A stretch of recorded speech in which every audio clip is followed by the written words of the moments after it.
নমস্কার বন্ধুরা, আমার নতুন একটা রেসিপিতে আবারও সবাইকে স্বাগত জানিয়ে শুরু করছি আমার আজকের রেসিপি।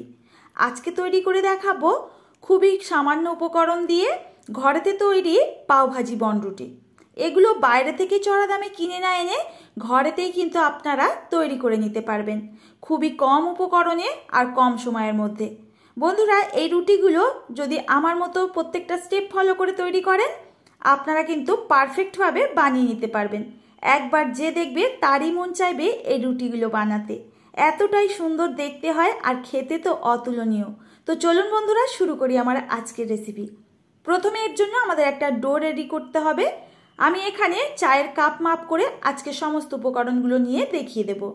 তো দেখুন, 1 কাপ ঈষদুষ্ণ গরম দুধ নিয়েছি আর তার মধ্যে 2 চামচ দিয়ে দিচ্ছি চিনি। এখানে মিষ্টিটা অবশ্যই কম বেশি করে নিতে পারবেন। 1 টিস্পুন দিয়ে দিলাম ড্রাই ইস্ট। এবার চিনি আর ইস্টটাকে দুধের মধ্যে ভালো করে একটু মিশিয়ে নেব। এটাকে 10 মিনিটের জন্য ঢাকা বন্ধ করে রেস্টে রাখবো।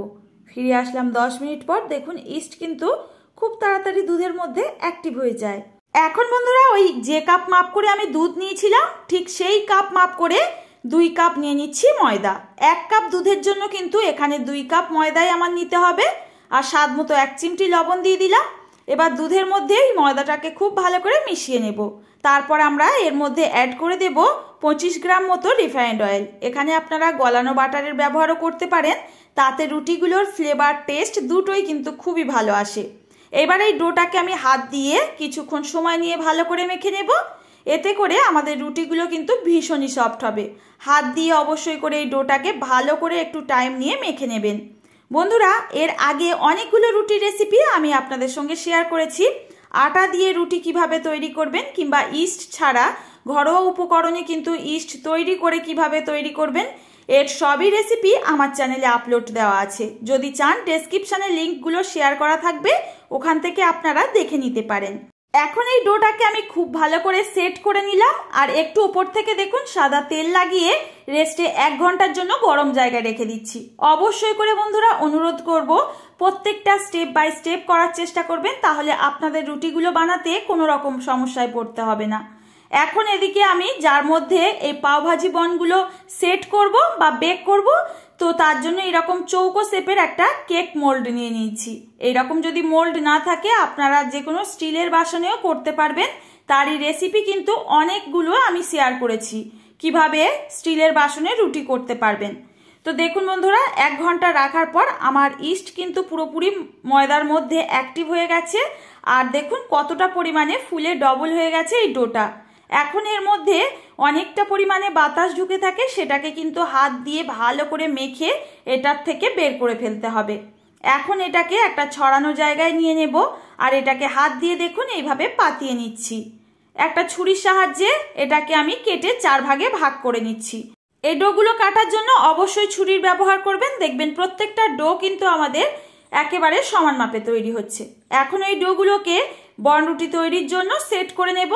হাতের মধ্যে ঘুরিয়ে এইভাবে তৈরি করলে দেখবেন সুন্দরভাবে তৈরি হয়ে যাচ্ছে। এখানে কিন্তু প্রত্যেকটা ডো আমার সমান মাপে তৈরি করে নেওয়া হয়ে গেছে। আর দেখুন 4টে কিন্তু আমার এখানে ডো রেডি। এবার এটাকে কিভাবে পাওভাজির শেপ দেবেন দেখিয়ে দিচ্ছি। এখন একটা রুটি বেলনি দিয়ে এইভাবে বেলে নেব আর বেলে নেওয়ার পর এটাকে কিন্তু হাফ করে মুড়ে নিতে হবে। এখন এটাকে হাফ করে আমি মুড়ে দিলাম। এইবার যে হাফ করেছি তার থেকেও কিন্তু আমাদের এটা 4টে ফোল্ড করে দিলাম। দেখুন 4টে লেয়ার কিন্তু আমার এখানে তৈরি হয়ে গেল। তবে এইভাবে যদি তৈরি করেন পারফেক্ট কিন্তু এই পাওভাজি বনগুলো তৈরি হবে। এগুলো বলে বোঝানোর কিছু নেই, এইভাবে কিন্তু আপনারা করে নিতে পারবেন। আর এটাকে চৌকো শেপ একটু দেওয়ার চেষ্টা করবেন, এতে করে পাওভাজির শেপটা কিন্তু সুন্দরভাবে তৈরি হবে। তো দেখুন বন্ধুরা, এটা তো আমার তৈরি হয়ে গেছে। এখন আগের থেকে যে কেক মোল্ডটাকে আমি রেডি করে রেখেছিলাম এই রুটিগুলো বেক করার জন্য, তার মধ্যে দিয়ে দিচ্ছি। একইভাবে কিন্তু আমি প্রত্যেকটা ব্রেড এখানে তৈরি করে নেব। আপনাদের সুবিধার্থে আর একটাকে আমি তৈরি করে দেখিয়ে দিচ্ছি। বন্ধুরা, আমার চ্যানেলে অলরেডি অনেকগুলো ব্রেডের রেসিপি আপনাদের সঙ্গে শেয়ার করেছি। যদি আপনারা দেখতে চান অবশ্যই লিঙ্কগুলো ডেসক্রিপশানে দিয়ে রাখবো, আপনারা চেক করে নিতে পারেন। আর খুবই সহজে কিন্তু অনেক রকমের রুটি কিন্তু আপনারা রেসিপি দেখে নিতে পারবেন। আপনারা কিন্তু প্রত্যেকটা রেসিপি বাড়িতে ট্রাই করে দেখতে পারেন, পারফেক্ট তৈরি হবে। আর দেখুন বন্ধুরা, কথা বলতে বলতে আরও একটাকে কিন্তু আমার এখানে তৈরি করে নেওয়া হয়ে গেছে। এখন এই ডোটাকে বেক করা পাত্রের মধ্যে দিয়ে দেব, আর মধ্যিখানে দেখুন একটুখানি গ্যাপ রেখে রেখে দেবেন যাতে আমাদের এই ডোগুলো ফুলে একটু জায়গা পায়। তো দেখুন বন্ধুরা, 4টে ডো আমি একইভাবে তৈরি করে নিয়েছি। এটা কিন্তু সাথে সাথে বেক করতে যাবেন না, 2 ঘন্টার জন্য আমাদের রেস্টে গরম জায়গায় রেখে দিতে হবে যাতে করে রুটিগুলো একেবারে ফুলে ডবল হয়ে যায়। বন্ধুরা দেখুন 2 ঘন্টা পর ফিরে আসলাম, রুটির ডোগুলো ফুলে কিন্তু একেবারে ডবল হয়ে গেছে। আর কতটা পরিমাণে ফুলে উঠেছে দেখেই বুঝতে পাচ্ছেন। অবশ্যই করে কিন্তু এই লাস্ট স্টেপটা আপনাদের করতেই হবে, না হলে কিন্তু রুটিগুলো পারফেক্টভাবে জালিদার আর স্পঞ্জি হবে না। এখন সুন্দর একটু কালার আনার জন্য উপর থেকে ঠান্ডা দুধ আর তার মধ্যে একটু কর্নফ্লাওয়ারের মিশ্রণ দিয়ে ভালো করে ব্রাশের সাহায্যে লাগিয়ে দিচ্ছি হালকা হাতে। এতে করে দেখবেন বেক করার পর খুবই সুন্দর একটা গোল্ডেন কালার চলে আসছে। আর না হলে এখানে ডিমের কুসুমে একটুখানি ভালো করে ব্রাশের সাহায্যে লাগিয়ে দিতে পারেন। এখন এই পাত্রটা আমাদের বেক করার জন্য পুরোপুরি রেডি।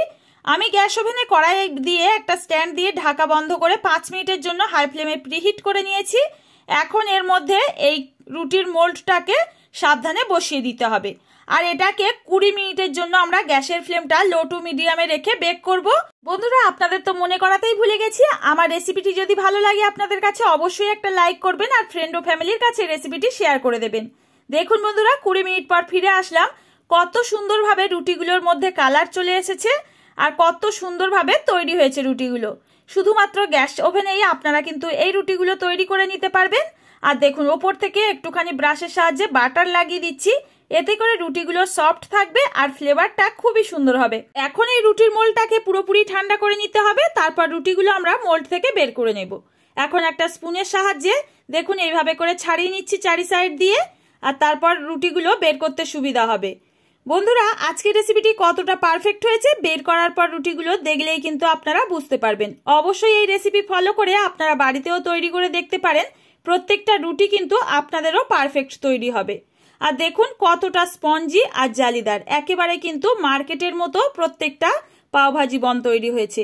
এইভাবে বাড়িতে তৈরি করে আপনারা সকালের ব্রেকফাস্টেও পরিবেশন করতে পারবেন, কিংবা বাচ্চাদের স্কুলের টিফিন বক্সেও ভরে দিতে পারেন। ভীষণ খেতে ভালো হয়, আপনারা অবশ্যই এই রেসিপিটি ফলো করে দেখতে পারেন। তো দেখুন প্রত্যেকটা রুটি কতটা স্পঞ্জি আর জালিদার। প্রত্যেকটা স্টেপ ফলো করে যদি এই রুটিটা আপনারাও বাড়িতে তৈরি করেন, আপনাদের রুটিগুলো কিন্তু একেবারে পারফেক্ট তৈরি হবে। শুধু বলবো বন্ধুরা, যে পাত্রের মধ্যে আপনারা সেট করবেন লাস্টে বেক করার জন্য, সেই পাত্রে কিন্তু যতক্ষণ না ফুলে ডবল হয়ে যাচ্ছে ততক্ষণ বেক করতে যাবেন না, তাহলে কিন্তু পারফেক্ট তৈরি হবে না। তো দেখুন একটা রুটি এখন ছিঁড়ে দেখিয়ে দিচ্ছি কতটা জালিদার হয়েছে ভেতর থেকে, দেখুন একেবারে কিন্তু পারফেক্ট ভাবে তৈরি হয়েছে। আজকের রেসিপি যদি ভালো লাগে, এখনো যারা লাইক করেননি অনুরোধ রইল লাইক করার জন্য আর ফ্রেন্ড ও ফ্যামিলির কাছে রেসিপিটি শেয়ার করার জন্য। আজ আসি বন্ধুরা, দেখা হবে আবারও এইরকম কোনো রেসিপির সঙ্গে। ততক্ষণ সবাই ভালো থাকবেন, সুস্থ থাকবেন। ভিডিওটির সঙ্গে এতক্ষণ ধরে থাকার জন্য আপনাদের অসংখ্য ধন্যবাদ।